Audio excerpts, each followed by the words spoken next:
7 wins, no losses. Mookie Betts comes through again. Dustin May looks good. The Dodgers are unstoppable. Let's talk about them. Let's get locked on Dodgers.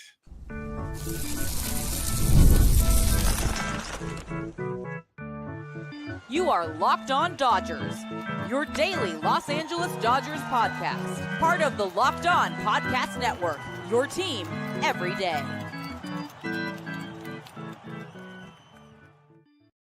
Yo, Dodger fans. Welcome to Locked On Dodgers. We are part of the Locked On Podcast Network, the #1 local sports daily podcast network. Locked On, your team every day. This is a daily podcast covering the World Series champion Los Angeles Dodgers, bringing you the smart fans' perspective on our boys in blue. Find us wherever you get podcasts and on YouTube. All you got to do is search for Locked On Dodgers. You can become an everydayer by listening and watching every day. And you can make that easier on yourself by subscribing and get notified when episodes are ready or when we're going live on YouTube, like we are here on Tuesday night.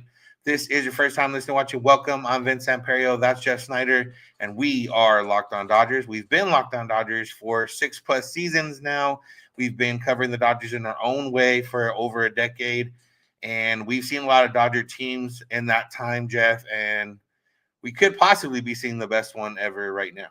Yeah, on paper, it's the best. We'll see how all the cards shake out, but it's a really good team, and it's one of those things where even though they're not totally clicking, when you got that many parts, you don't need them all to click. If they all click, they'll just win every game, 36-0 instead of, occasionally a 3-1 tight game like this one. Yeah, and like BC mentions here in the chat, the Dodgers have now beaten both last year's Cy Young winners within a week of each other. The Dodgers are 7-0 with wins over 2 playoff teams from last year and 1 team that was expected to be in the playoff hunt this year in the Cubs. So far, so good, but we're going to start with Dustin May because it was his first time pitching in a game that mattered since 2003, and he looked really good, Jeff. The Braves are not swinging the bat very well right now, but they're still a team that has a lot of very good players and players that have been very good on offense in the past. And Dustin May, we talked about this a little bit when he pitched against the Angels and having some of that swing and miss and some of that strikeout stuff. Had a little bit of strikeout stuff today as well. Yeah, the Dodgers and Padres both have good pitching, and so it is hard to tell whether this Braves team is just bad or if they are getting shut down by good pitching. But the Dodgers definitely have good pitching, and Dustin May was the latest in that line of good pitching. They're now finally all the way through their starting rotation. And you could find things to quibble with about Dustin May's performance, maybe not quite as efficient as you would have liked. For me, the only major quibble was trying to throw the, whatever they're calling it now, a sweeper, a slider, whatever it is, trying to throw it arm side, so like a backdoor slider to a left-handed hitter. He didn't have much command of it. It basically, he missed badly pretty much every time he tried to throw it arm side, but throwing it glove side looked really good, lining it for strikes a few times, getting swing and miss, all that.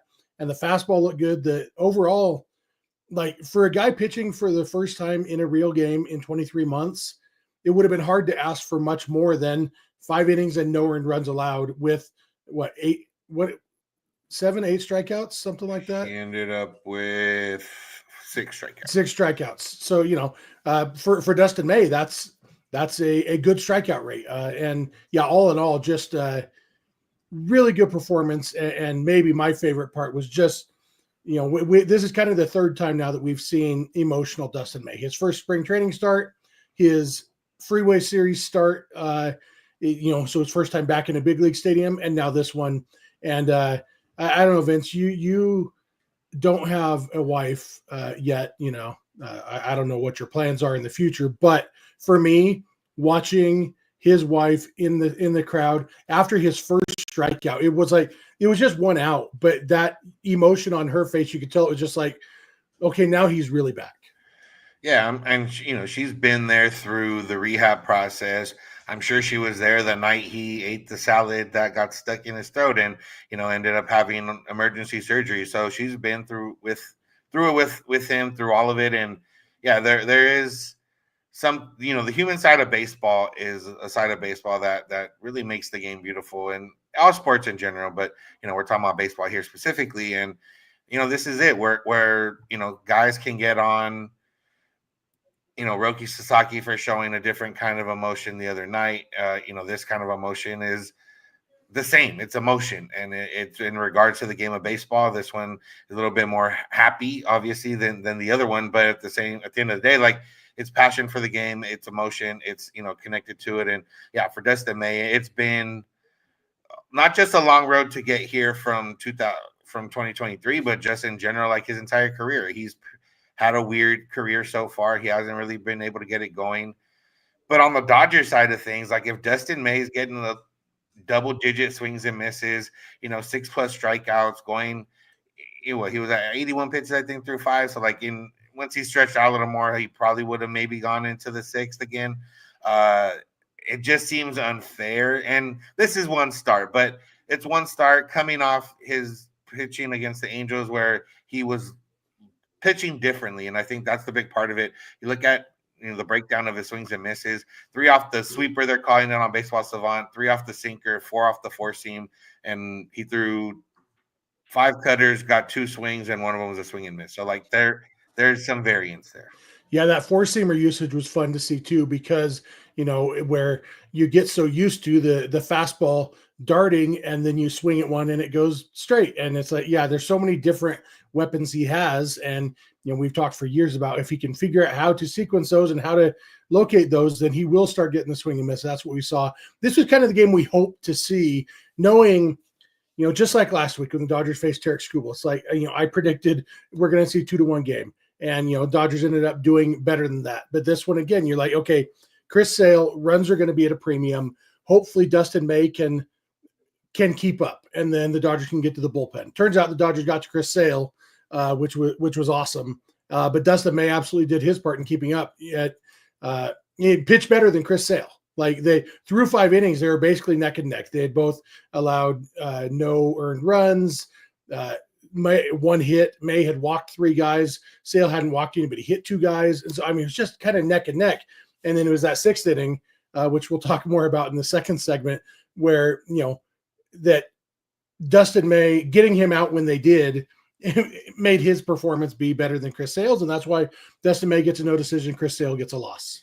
Yeah, that's how it goes. And going beyond May, we'll touch on the bullpen real quick, specifically Tanner Scott, but Banda, Vesia trying in, getting the next 3 innings, Tanner Scott getting the save, and somebody we've already talked about twice in 6 games before yesterday's game, and a little bit of struggles, whatever, gets a perfect 9th, shuts it down. Dodgers go right back to him. There's a lot of back-to-backs in this first week, but a lot of them have been Roberts going to guys after maybe a night they struggled before, which, is a sign of something that they're trying to do. Well, it's a necessity, but also they could have worked out different ways of doing it. But I think Roberts is making a point right now. Absolutely. Tonight was a let's get Tanner Scott back on this horse and kind of night. And it's too early to say he's all the way back. He didn't strike anybody out, and Marcell Ozuna hit the ball hard, just happened to hit it right into the ground. And so he was an easy out.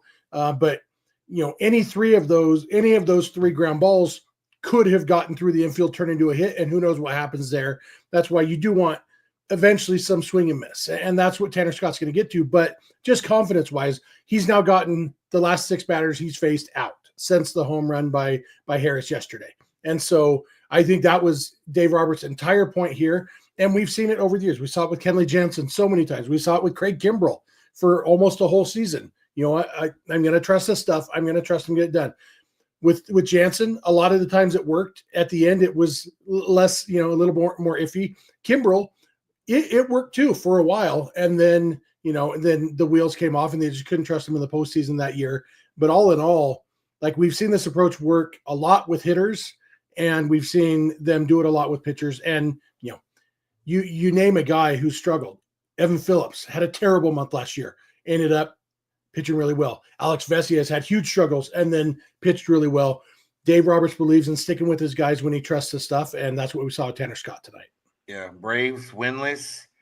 Got to see Dustin May, and now they get to see Blake Snell tomorrow. So not a fun time for them, but a fun time for us as Dodger fans, a fun time for the offense. which got enough done to win this game. We're going to go through and just the approach they have and how they attack this, and we'll get into it. So make sure to keep it locked on Dodgers.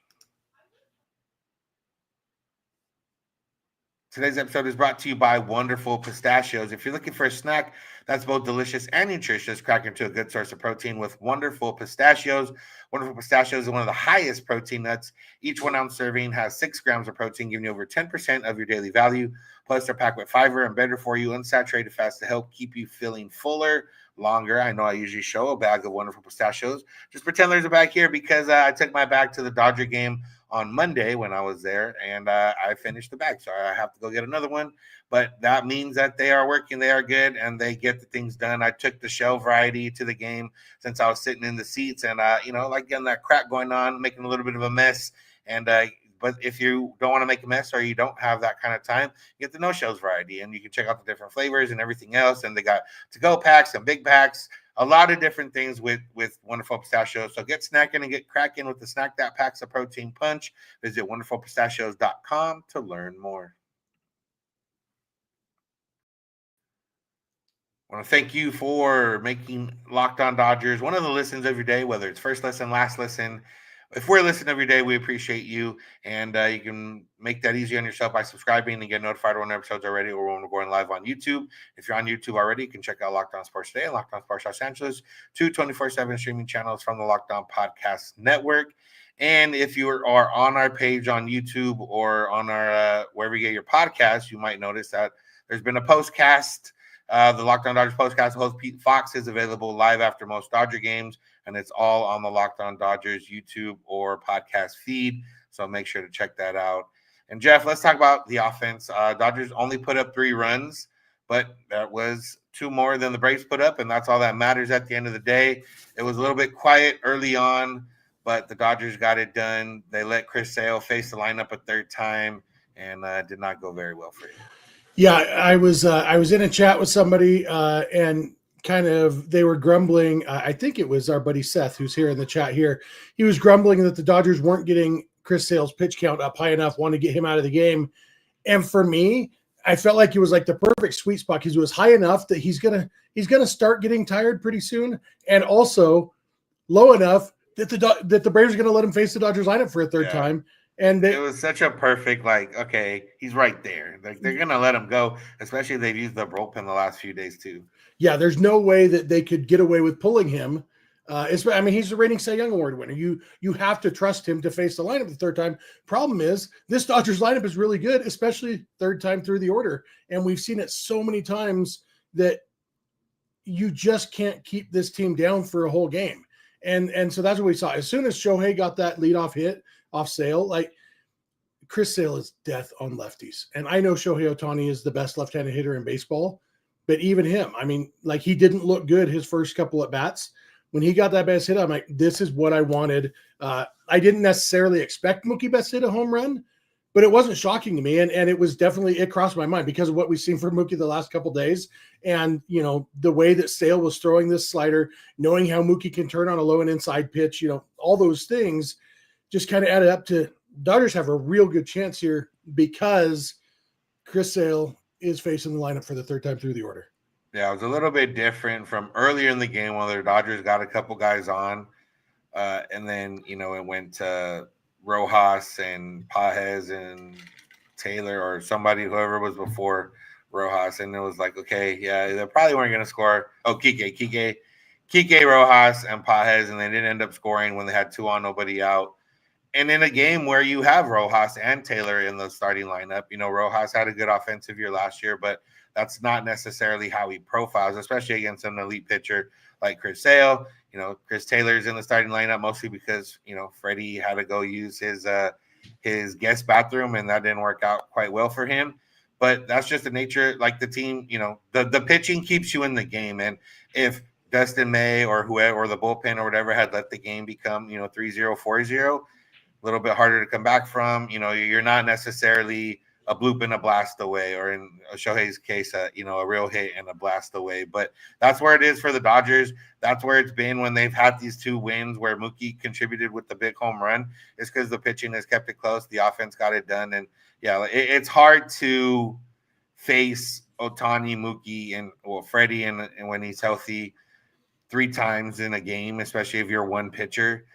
So it's going to be tough to beat him. And then not just that, but then to add on, like after, Edman comes up, gets the hit right after, and then Will Smith, who's had a really good start to the season offensively, just comes through, pokes the ball through the infield, and it just goes to show, like, this team can be not all the way there and still be right, and still it's going to be hard to, like, get to them. Yeah, when Smith came up, they had the runner on third with one out, and so it was runner on third, nobody out when Teo came up, and Teo struck out, didn't get the job done, getting the ball in the air, which Teo most of the time. Missed a couple hangers in that at bat. Yeah, absolutely. Ever since basically midseason last year, he gets the job done most of the time. Will Smith, I know this because I've watched the World Series so many times, the replays. Will Smith has the most sac flies of anybody in baseball the last 5 years, and so he came up, it's like, okay, he's going to get this job done. Worst case scenario, he's getting the sac fly. Instead, he poked a base hit and then stole second, ended up basically having the same effect as a sac fly because he didn't score. But, just the confidence in Will Smith, knowing we don't need a home run from him. He can start a rally. He can continue a rally. I am so hoping that Will Smith can stay healthy. I am 88% sure that Will Smith won't play tomorrow. Give Austin Barnes a start, give Will Smith 2 days off with a travel day this early in the season. I think Dave Roberts might have even said last time that Smith would sit once in the series against the Tigers and once in the series against the Braves. So Austin Barnes probably gets a start, and I'm cool with that because I wish it was a catcher who could hit, but I'm cool with Will Smith getting the day off because I want Will Smith in September and October to be fresh and hitting the ball well, and not having that late season slump that we've seen from him so many times. Yeah, and his last day off, he ended up having to come in and get a base hit. So, maybe he'll actually get a full day off this time around. But, yeah, I mean, it's hard not to be giddy and excited and everything else when you're thinking about this Dodger team and, just the way they've gone about this early part of the season. But it's also not surprising. Like, if you would have told me the Dodgers started 7-0, I'd have been like, yeah, maybe that makes sense. Obviously, Skubal, we weren't sure or I guess you could have counted the days and known that they were going to face Sale, but like Skubal was only for sure that we knew we were going to face like a legit top-notch starting pitcher. But, again, it's all facets of the game. If Skubal's on the mound, but then the Tigers don't score many runs, then, that effectively washes out Skubal no matter who's pitching for the Dodgers. And then you get to a battle of the bullpens, and I'm going to take the Dodgers bullpen and Dodgers offense against the other team's bullpen, 10 out of 10 times for sure. So, yeah, offensively, it hasn't all been perfect, but the Dodgers have gotten contributions from guys. Edman and Will Smith have looked really good. Mookie's looked really good.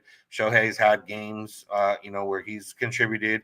And that's the other part. Like, Shohei's, he has a couple homers, but he hasn't been Shohei yet. Freddie's missed, 4 of the 7 games now at this point. And, Mookie's, even though Mookie's been sick, he's been hitting. Everyone's contributed in different ways. So, yeah, there's a lot going on right now for this offense and there's a lot not going on right now that can still go on. So, yeah, and Shohei Ohtani isn't totally contributing the way we expect him to, and he's scored in all 7 games. You look at the pitching that the Dodgers have beat. Shota Imanaga, Justin Steele, both All-Stars. And then Tarek Skubal, Chris Sale, both Cy Young Award winners. Like the Dodgers have beat some good pitching. This isn't a case of, they had an easy schedule to start the season. The Tigers are a team that's built on pitching. They're expected to contend because of their pitching, and the Dodgers swept them. The Dodgers the Braves are supposed to be, by projections, they were supposed to be the second best team in baseball. And the Dodgers. Yeah, everyone was picking them as the team that would have a chance to beat the Dodgers. And it may still end up being that way as they get healthier and everything. But the Dodgers are now one Blake Snell start away from sweeping the Braves too. It's, and that is a combination of the pitching, but also the offense. Like, nobody is having a crazy, Suarez for the D-backs has 5 home runs. Aaron Judge has 4 or 5 home runs. Like, the Dodgers have Tommy Edman with 3 home runs, but it's not like Edman is carrying this team. He is a big part of a team that is, you can point at 6 or 7 different guys who've had key offensive contributions already this season. Yeah, and they mentioned like what Dodgers had 14 homers over the last 4 games, and that's only second to the Yankees, and then whatever their torpedo bats are doing over there. But Yankees lost. Yankees got their first loss. The Cardinals have lost the last 2 days after starting the weekend undefeated. The only 2 undefeated teams left are the Dodgers and the Padres, which is fun in a few different ways. But the not as fun part, they don't play each other for a while, so we're going to talk a little bit about that. So make sure to keep it locked on Dodgers. Today's episode is brought to you by Monarch Money. If you ever looked at your bank account and wonder, where did all my money go? I'm sure a lot of people have felt that at different times in their lives. Between dining out, online shopping, Dodger tickets, entertainment, it's easy to lose track. That's where Monarch Money comes in, your personal CFO, giving you full visibility and control over your finances. And it's not just a budgeting app. Monarch Money is a complete financial command center. Track all your accounts, track all your investments, track all your spending in one place, so you stop just managing your money and start building that wealth. When I started using Monarch Money, I realized how much I was spending on hats. And, maybe I need to budget a little more. I need to save a little bit more. Maybe I can find ways to do that. And Monarch Money was there. And instead of having to use all these different apps, I just had to use one app to check my finances, track my spending, and plan those long-term goals. So go take control of your finances with Monarch Money. Use the code LOCKEDONMLB at monarchmoney.com for 50% off your first year. That's monarchmoney.com, code LOCKEDONMLB for half off your first year. I want to thank you for being an everydayer. If you are one, an everydayer is just someone that listens or watches every day.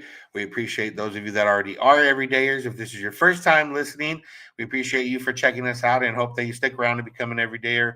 We're here every week for 5 days a week, whether that's Sunday through Thursday live or Monday through Friday. If you prefer to listen via the podcast, however you want to handle it, we're here for you. Dodger season's underway. The Dodgers 7-0.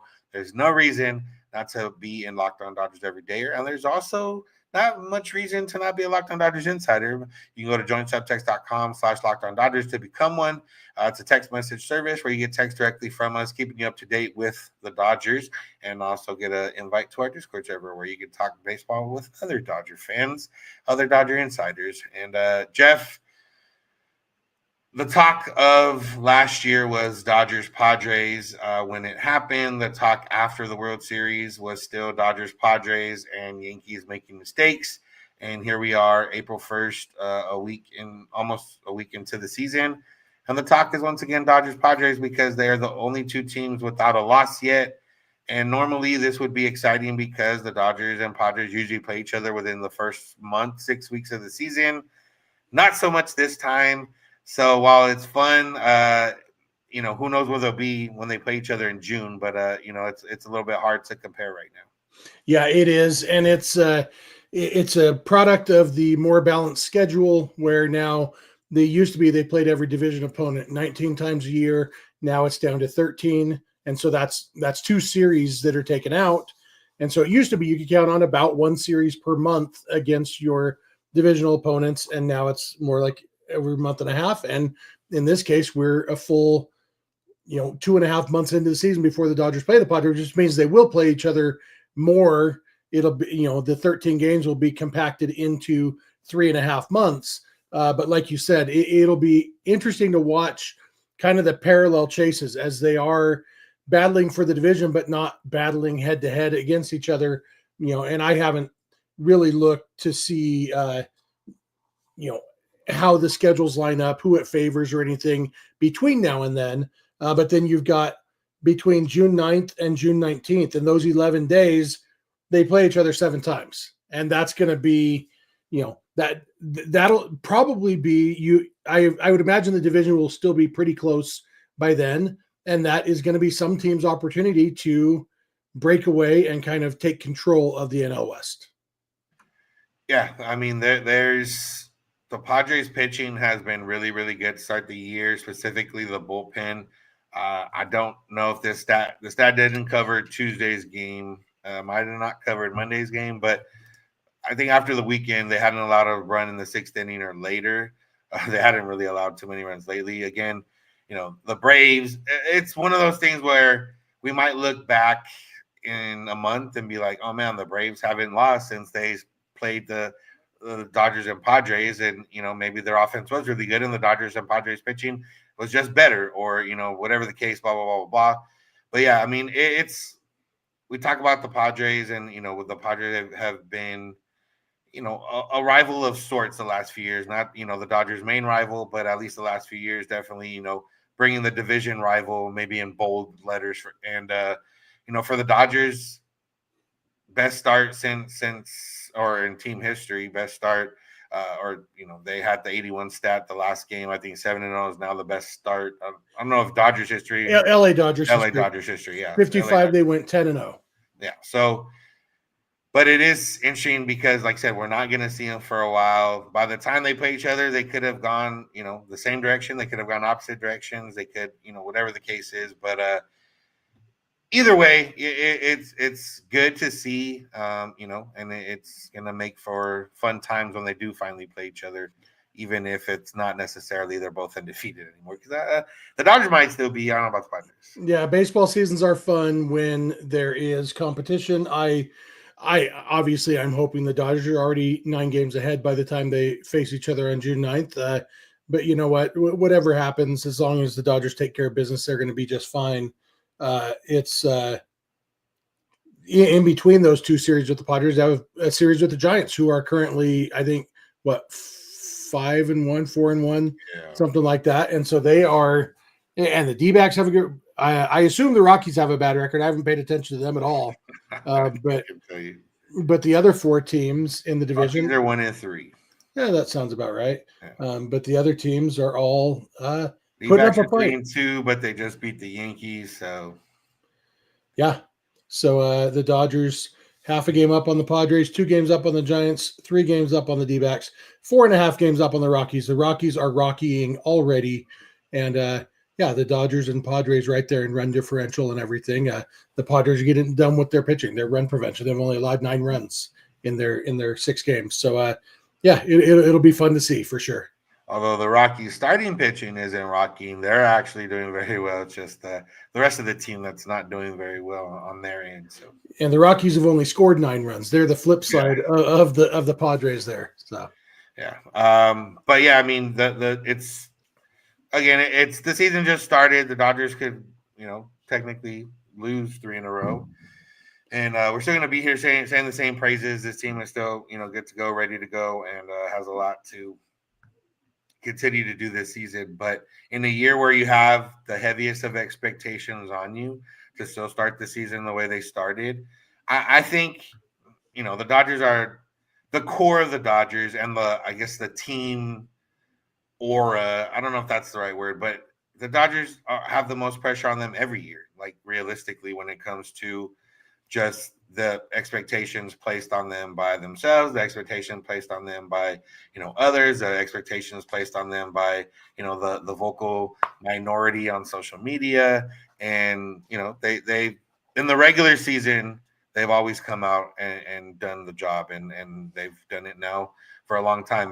2021 could be the one year, but that was more of a fluke on the Giants' part rather than a mistake on the Dodgers' part. So. Yeah, and as one of the few non-dumb things Buck Showalter said this offseason was that it's hard enough to win. It's even harder to win when you're expected to win, and when you do have a target on your back. The Dodgers, Mookie Betts' statement last year was proven correct that every team plays the Dodgers like it's their World Series.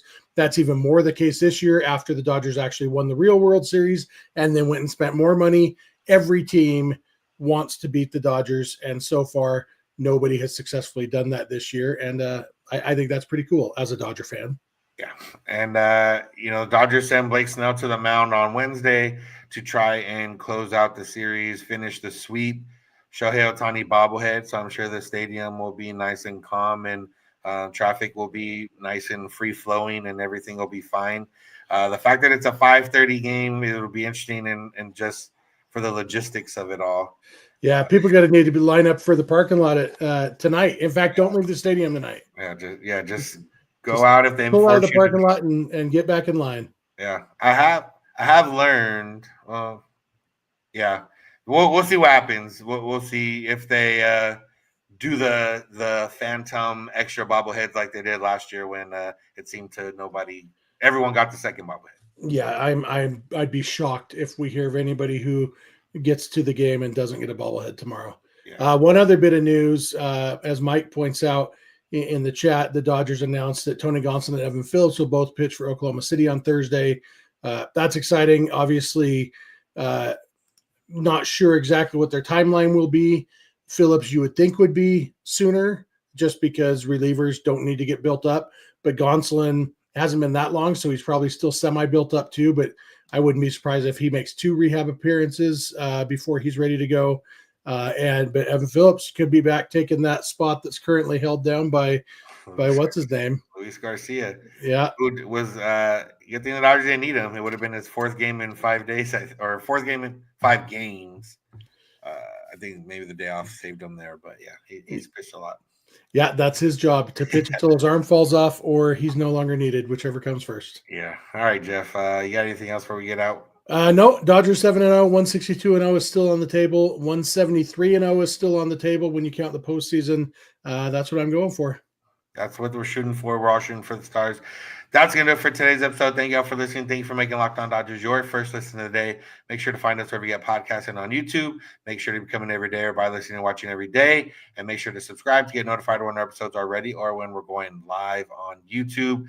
Remember, you can check out Locked On Sports Today and Locked On Sports Los Angeles, 2 24/7 streaming channels from the Locked On Podcast Network. You can check out Locked On MLB with our pal Sully, bringing you everything from the baseball world. You can go beyond the podcast, come Locked On Dodgers Insider by going to joinsubtext.com/Locked On Dodgers. Get text directly from us, keeping you up to date with the Dodgers and join our exclusive group. You can find us on social media, Twitter, Instagram, and TikTok at Locked On Dodgers. Jeff's on Twitter at Snydog. I'm at Vincent91. You can DM us any questions or comments. You can also send those via email, lockedondodgers@gmail.com, or via voicemail text at 323-863-5625. We're here every weekday morning, and we hope you'll be here with us when you get in your car. If you're at home, tell your smart device, play a podcast, Locked On Dodgers. And remember, you don't have to agree. You just have to listen. Have a good one. We'll talk to you tomorrow.